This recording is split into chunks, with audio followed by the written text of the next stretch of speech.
नमस्कार दोस्तों, मैं Dharmendra Verma online study with DK में आपका बहुत बहुत स्वागत करता हूं। आज है 13 जनवरी और 13 जनवरी का सीटेट का फर्स्ट शिफ्ट का पेपर हो चुका है, जिसमें हम आपको पर्यावरण, बाल विकास, गणित, हिंदी और संस्कृत के टोटल 52 प्रश्न बताएंगे। जो प्रश्न आपके द्वारा पूरे दिए हैं उनके उत्तर, साथ में उनसे संबंधित प्रश्न और टॉपिक हम आपको बताएंगे किस प्रकार के टॉपिक से प्रश्न पूछा गया है, ताकि आने वाली जो आपकी एग्जाम है उसमें आप अच्छी बेहतर तैयारी कर सकें। साथ में यदि आपको इसके PDF चाहिए तो हमने कल भी बताया था, परसों बताया था कि हमने एक ऐप लॉन्च किया है ऑनलाइन स्टडी विद डीके के नाम से, है ना। इसको डाउनलोड कर लीजिएगा, रेटिंग दे दीजिएगा और वहां पर ये फ्री PDF आप प्राप्त कर सकते हैं। कोई भी चार्ज आपको नहीं देना है। यदि शाम तक आपको ये PDF चाहिए तो आप हमारे टेलीग्राम को भी ज्वाइन कर सकते हैं, वहां पर भी ये PDF आपको मिल जाएगी। साथ में एक व्हाट्सअप नंबर आपको दिख रहा होगा 9340089205, इसको सेव कर लीजिएगा। जैसे ही आप एग्जाम हॉल से बाहर निकले वैसे आपको बताना है किस प्रकार के प्रश्न पूछे गए हैं और कौन कौन से टॉपिक से प्रश्न पूछे गए हैं, ये आपको फटाफट कर लेना है ना। ये नंबर सेव कर लीजिएगा, या फिर कोई प्रॉब्लम आपको ऐप में कोई प्रॉब्लम आ रही तो भी ये नंबर पर आप पूछ सकते हैं। सारी जानकारी आपको इस नंबर पर मिल जाएगी। साथ में देखिए थोड़ी सी जानकारी मैं ऐप के बारे में दे देता हूं। यहाँ पर देखिए मोनो देखकर ही डाउनलोड करिएगा। जैसे आप डाउनलोड करेंगे फ्री PDF वहां पर लिखा आएगा, जैसे कि यहाँ पर सीटेट 9 जनवरी का यहाँ पर पेपर दिया हुआ है। इस प्रकार के सारे पेपर और जितनी भी अभी तक वीडियो बनाई है उनकी PDF आपको वहां पर फ्री में उपलब्ध हो जाएगी। साथ में यदि परचेस आप करना चाहते हैं 10 मॉक टेस्ट वहां पर दिए हैं सीटेट EVS रामबाण PDF। इसमें NCERT बेस्ड आपको यहाँ पर PDF के माध्यम से बताया गया है। NCERT की सारी जानकारी उसमें मौजूद है। साथ में 2011 से लगाकर 2021 तक जो आपकी सीटेट ऑनलाइन एग्जाम हुई है और ऑफलाइन हुई है, दोनों के प्रश्न वहां पर मौजूद है। 500 प्रश्न टोटल वहां पर रखे गए हैं। साथ में NCERT सारी वहां पर आपको एक एक चीज मिलेगी। तो एक बार डाउनलोड करिएगा और देख लीजिएगा, काफी इंपोर्टेंट वहां पर जानकारी दी गई है। यदि वो आप डाउनलोड कर लेते हैं तो 15 नंबर आपके पक्के हो जाएंगे। तो लिंक डिस्क्रिप्शन में जाकर एक बार चेकआउट कर लीजिएगा। शुरुआत करते हैं पर्यावरण अध्ययन में। जो प्रश्न पूछा गया था, आज पूछा गया था आपसे कि दिल्ली से मुंबई आने जाने के लिए किस किस राज्य से होकर आना पड़ेगा, यानी कि आप ट्रेन से जाते हैं तो कौन कौन से राज्य वहां पर बीच में पड़ेंगे, ये आपसे पूछा गया था। तो जरूरी नहीं कि 5 राज्यों के बारे में वहां पर पूछा गया, 2-3 राज्य भी वहां पर हुआ होगा। तो देखिए वहां पर राज्य बीच में पड़ते हैं आपका हरियाणा, राजस्थान, गुजरात, मध्य प्रदेश, महाराष्ट्र। इन राज्यों से होकर आपको जाना पड़ेगा। जरूरी नहीं कि 5 राज्य ही हो, 2 राज्य दे दे, 3 दे दे, 4 दे दे। तो कमेंट्स के माध्यम से बताएगा कि विकल्प में क्या था, है ना। तो ये 5 राज्य ऐसे हैं जो कि दिल्ली से मुंबई आने के लिए आपको ये बीच में राज्य पड़ेंगे, हरियाणा, राजस्थान, गुजरात, मध्य प्रदेश और महाराष्ट्र। देखिए स्वच्छ भारत अभियान, स्वच्छ भारत अभियान के बारे में पूछा गया था कि कब हुआ था। तो ये 2014 में हुआ था। इसकी शुरुआत कब हुई थी? 2 अक्टूबर को। हर साल कब मनाया जाता है? 2 अक्टूबर को, है ना। स्वच्छ भारत अभियान की जो शुरुआत हुई थी ये कब हुई थी? 2 अक्टूबर 2014 को हुई थी, है ना। तो 2 अक्टूबर यहाँ पर आपको याद रखना है। साथ में पहले भी काफी बार आपको बता चुका हूं, चाहे आप 28 तारीख का देख लीजिए एनालिसिस, 29 का देख लीजिए, 9 का देख लीजिए, 10 का देख लीजिए। जहां पर निकटवर्ती राज्य के बारे में पूछा गया हो वहां पर 13 राज्य मैंने आपको बताए हैं जिनका निकटवर्ती राज्य है। यदि आपने वो नहीं देखा है तो यहाँ फिर से मैं आपको बता देता हूँ, है ना। और ये जो मैंने PDF बताई है आपको, रामबाण PDF, वो सभी में, उस PDF में ये सभी इंक्लूड है, वहीं से मैंने लिए हैं। तो बंगाल की खाड़ी के जो निकटवर्ती राज्य है वो कौन कौन से? आपका पश्चिम बंगाल है, उड़ीसा, आंध्र प्रदेश है, तमिलनाडु है। अरब सागर के बारे में पूछ लिया गया है ना। अरब सागर की बात करें तो गुजरात, महाराष्ट्र, गोवा, कर्नाटक, केरल और तमिलनाडु, ये सभी निकटवर्ती राज्य है अरब सागर के। तो वो PDF एक बार चेकआउट कर लीजिए, काफी इंपोर्टेंट वहां पर आपको जानकारी मिलेगी, है ना। जम्मू कश्मीर की बात करें तो हिमाचल प्रदेश और पंजाब ये दोनों ही निकटवर्ती राज्य है जम्मू कश्मीर के। मिजोरम के आपका त्रिपुरा, असम और मणिपुर है। पंजाब की बात करें तो जम्मू कश्मीर, हिमाचल प्रदेश, राजस्थान और हरियाणा है। उत्तराखंड की बात करें तो हिमाचल प्रदेश, उत्तर प्रदेश है। राजस्थान की हम बात करें तो पंजाब, हरियाणा, उत्तर प्रदेश, मध्य प्रदेश और गुजरात है। उत्तर प्रदेश की हम बात करें तो उत्तर प्रदेश में जो आपके केंद्र शासित प्रदेश है उनको भी इंक्लूड किया है। हिमाचल प्रदेश है, उत्तराखंड है, हरियाणा है, राजस्थान है, मध्य प्रदेश, छत्तीसगढ़, झारखंड, बिहार, नई दिल्ली जो केंद्र शासित प्रदेश है, ये भी उत्तर प्रदेश के निकटवर्ती राज्य और केंद्र शासित प्रदेश है। मध्य प्रदेश के बारे में पूछा गया है कि मध्य प्रदेश के निकटवर्ती राज्य कौन कौन से है, तो आपके उत्तर प्रदेश है, छत्तीसगढ़ है, महाराष्ट्र है, गुजरात है और राजस्थान है। असम के बारे में पूछे तो पश्चिम बंगाल, अरुणाचल प्रदेश, नागालैंड, मणिपुर, मिजोरम, त्रिपुरा, मेघालय, ये सभी असम के निकटवर्ती राज्य है। तेलंगाना की बात करें, ये पूछा गया है तेलंगाना के बारे में, छत्तीसगढ़, आंध्र प्रदेश, कर्नाटक और महाराष्ट्र है। गुजरात की बात करें, राजस्थान, महाराष्ट्र, मध्य प्रदेश। आंध्र प्रदेश के बारे में पूछा गया है, इसके निकटवर्ती राज्य भी पूछे गए हैं, तो आपके उड़ीसा, छत्तीसगढ़, तेलंगाना, कर्नाटक और तमिलनाडु है। तो ये 13 जो मैंने आपको राज्य बताए हैं, इनके जो निकटवर्ती राज्य है इनको अच्छे से याद कर लीजिएगा, स्क्रीनशॉट ले लीजिएगा, या फिर वो PDF भी आप प्राप्त कर सकते हैं। देखिए मनाली के घर के बारे में पूछा गया है ना। प्रश्न बताया गया है कि मनाली से संबंधित, मनाली के जो घर होते हैं, मनाली में जो घर बनाए जाते हैं उससे संबंधित प्रश्न पूछा गया था। अब किस टॉपिक पे था, किस तरह का प्रश्न था, इसके बारे में मुझे जानकारी नहीं है। लेकिन जो मनाली के घर होते हैं उससे संबंधित सारी जानकारी मैं यहाँ पर आपको देने वाला हूँ। जैसा कि यहाँ पर आप देख सकते हैं चित्र के माध्यम से भी, लकड़ी एवं पत्थर के घर कहाँ पर होते हैं, तो ये आप कह सकते हैं हिमाचल प्रदेश, कुल्लू मनाली है ना, लद्दाख जो कि केंद्र शासित प्रदेश है, जम्मू कश्मीर, साथ में यदि राज्य के बारे में पूछे तो ये उत्तराखंड राज्य में भी लकड़ी एवं पत्थर के घर बनाए जाते हैं, जहाँ पर मुख्यतः पर्वतीय क्षेत्र होते हैं या फिर ज़्यादा बारिश होती है, वहाँ पर आपको लकड़ी एवं पत्थर के घर देखने को मिलते हैं। याद रखिएगा साथ में पर्वतीय क्षेत्र होना चाहिए, जहाँ पर पर्वतीय क्षेत्र होता है, जहाँ पर क्या होता है पर्वतीय क्षेत्र में जो मुख्य चुनौतियाँ होती है वो कौन कौन सी होती हैं, वहाँ पर बादल फट जाते हैं यानी कि अत्यधिक बारिश होती है, भूकंप आ जाता है, बर्फबारी होती है, चट्टान वहां पर खिसकने का डर होता है, चट्टानों का खिसकना आदि।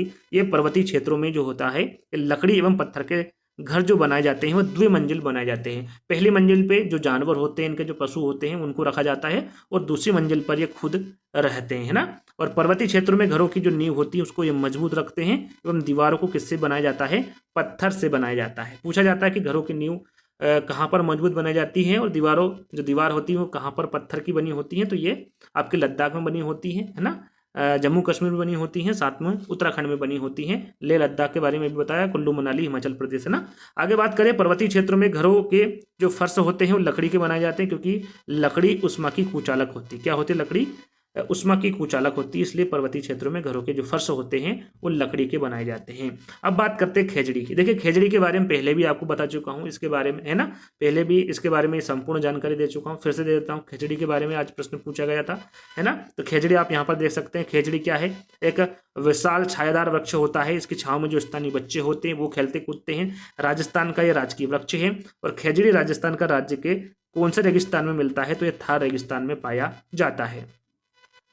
आगे हम बात करें तो खेजड़ी की जड़ें गहरी होती हैं और कम पानी में भी रह सकती हैं। खेजड़ी की फली का जो इस्तेमाल होता है और सब्जी बनाने में किया जाता है। खेजड़ी की छाल का जो प्रयोग होता है दवा या फिर औषधि बनाने में किया जाता है। और खेजड़ी की जो पत्ती होती है इसका जो प्रयोग होता है वो चारे के लिए भी इसका प्रयोग किया जाता है, खेजड़ी की पत्ती का, है ना। तो इसके बारे में भी आपको पता होना चाहिए। देखिए यहाँ पर शिकारा वोट जो कि नाव होती है इसके बारे में पूछा गया था। अब प्रश्न किस प्रकार का था इसके बारे में मुझे जानकारी नहीं है, तो छोटी सी मैं आपको जानकारी दे देता हूँ कि जो शिकारा है एक प्रकार की बोट होती है, एक प्रकार की नाव होती है। तो लकड़ी की नाव होती है जो कि जम्मू और कश्मीर में डल झील और श्रीनगर के अन्य जल निकायों में पाई जाती है। कौन सी, शिकारा बोट, है ना। यदि कहाँ पर पाई जाती है तो जम्मू कश्मीर में, याद रखिएगा, काफी इंपोर्टेंट है और आज पूछा भी गया है। देखिए आज जल पुरुष के बारे में पूछा गया था। जल पुरुष कौन है, हमारे राजेंद्र सिंह है। आपको पहले ही बता चुका हूँ, फिर से यहाँ पर बता देता हूँ। पर्यावरणविद कौन से जल पुरुष के बारे में पूछा गया था, है ना। तो वो कौन है, राजेंद्र सिंह। इनका जन्म कब हुआ था, 6 अगस्त 1959 को। डॉक्टर राजेंद्र सिंह भारत में राजस्थान के अलवर जिले से एक प्रसिद्ध जल संरक्षणवादी और पर्यावरणविद है। यहाँ पर देखिए कहाँ के हैं ये, तो राजस्थान के अलवर जिले के हैं। और इन्हें भारत के वाटरमैन के नाम से भी जाना जाता है ना, जल पुरुष के नाम से, यानी कि वाटरमैन का मतलब क्या होता है, जल पुरुष होता है। तो वाटरमैन के नाम से भी जाना जाता है। और उनको 2015 में स्कॉटहोम जल पुरस्कार भी इनके द्वारा जीता गया था, जिसे जल के लिए नोबेल पुरस्कार के नाम से भी जाना जाता है ना। इनको नोबेल पुरस्कार भी मिला था, याद रखिएगा, किसको, राजेंद्र सिंह को। तो जल पुरुष के बारे में भी पूछा गया था, तो आपको पता होना चाहिए राजेंद्र सिंह के कहाँ के, ये राजस्थान के अलवर जिले के, है ना। आगे हम बात करेंगे थीम के बारे में। तो थीम के बारे में हम पहले भी आपको बता चुके हैं, जितनी भी अभी तक एग्जाम हुई है आपकी जिसमें थीम से संबंधित प्रश्न पूछा गया है, तो ये जानकारी वहां पर भी दी है। फिर से हम आपको दे देते हैं कि एनसीएफ 2005 के अनुसार कक्षा 3 से 5 तक के पर्यावरण अध्ययन की कितनी थीम है, कितने थीमों में विभाजित किया है, 6 भागों में, है ना। जिसकी उप थीम भी है, उसके बारे में चर्चा करेंगे। तो यहाँ पर देख लेते हैं, तो थीम है वो कितनी प्रकार की है, 6, और उप थीम कितनी है, 4। किसकी है, परिवार एवं मित्र की। थीम कौन कौन सी, परिवार एवं मित्र है, भोजन है, पानी है, आवास है, यात्रा है, चीजें जो हम बनाते हैं। ये जो 6 प्रकार की थीम है ये आपको पता होना चाहिए। और परिवार एवं मित्र की 4 थीम होती हैं, वो कौन कौन सी है, संबंध, जानवर, कार्य तथा खेल और पौधे। ये पूछा जाता है कि कौन सी थीम की उप थीम होती है, तो आपको पता होना चाहिए परिवार एवं मित्र की। चलिए आज परिवार से संबंधित 2 से 3 प्रश्न देखने को मिले, है ना। परिवार से संबंधित यहाँ पर आज प्रश्न पूछे गए थे, तो आपको परिवार से संबंधित भी आपको प्रश्न याद कर लेना है ना। और एनीमिया से प्रश्न पूछा गया था कुछ, जैसे कि रक्त की कमी हो जाती है, हीमोग्लोबिन की कमी हो जाती है, तो कौन सा रोग होता है, इस प्रकार का प्रश्न पूछा गया था, तो एनीमिया रोग हो जाता है ना।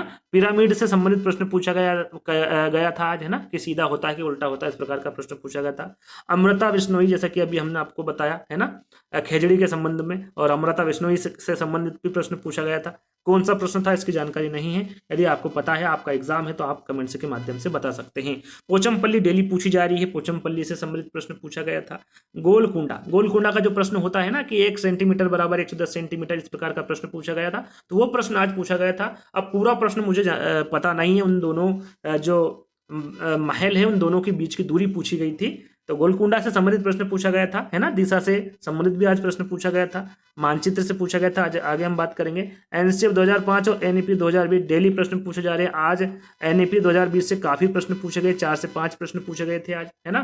पर्यावरण में नहीं बता रहा हूँ मैं, ऑल ओवर बता रहा हूँ, है ना। और आज का पेपर कैसा था, यदि आप को लगता है कि पेपर ज़्यादा टफ आ रहा, तो ऐसा नहीं है, बिल्कुल मॉडरेट आ रहा है, सरल से मॉडरेट आ रहा है, टफ बिल्कुल नहीं आ रहा। 4 से 5 प्रश्न तो रखना ही उनको पड़ता है ना, ताकि कोई भी बच्चा 150 में से 150 अंक प्राप्त ना कर सके। तो 5 से 10 प्रश्न ऐसे रखे जाते हैं जिनको सबको वो कठिन लगते हैं ना। तो इस प्रकार के प्रश्न रखे जाते हैं। तो जो प्रश्न पत्र आ रहा है वो मॉडरेट आ रहा है, ज़्यादा कठिन नहीं आ रहा है। तो आप निश्चिंत रहें, ज़्यादा घबराए नहीं।